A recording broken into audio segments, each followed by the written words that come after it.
ஜனநாயகன் ஏன் வந்து தள்ளி வச்சாங்கன்னா, எலெக்ஷன் டைமில் இது ரிலீஸ் ஆகி கொஞ்சம் கரெக்டாக 3 மாதம் அந்த ஃபீவர் இருக்கும். அவருடைய படம் பார்த்து அந்த ஃபீவர் இருக்கும் எனக்கு அப்படின்னு தெரிஞ்சு நினச்சிட்டு. ஏதாவது ஒரு படம் தமிழ் சினிமாவில் ஒரு மாதம் பேசுனாங்க அப்படின்னு ஏதாவது ஒன்று எனக்கு தெரிஞ்சு ஒரு 10 நாள் சொல்லுங்க பாப்போம்.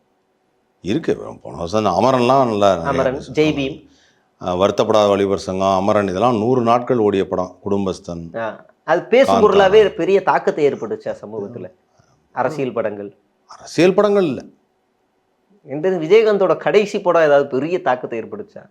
அது எப்படி இவங்க அதை நம்புறாங்க என்னன்னு எனக்கு புரியல. சரி, எல்லாம் அந்த ஒரு பர்சன்டேஜ் ஆஃப் ஓட்டுக்கு தானே. 6-7%. எனக்கு தெரிஞ்சு ஒரு 10 நாள் பேசுவாங்க. பொங்கல் முடிஞ்சு லீவ் முடிஞ்சதுக்கப்புறம் எல்லாம் வேலைக்கு போயிடுவாங்க. அதுக்காக தான் அந்த 10 நாள் லீவ் விட்டுருக்காங்க. எல்லாரும் வீட்டுக்கு வேலைக்கு போயிடுவாங்க.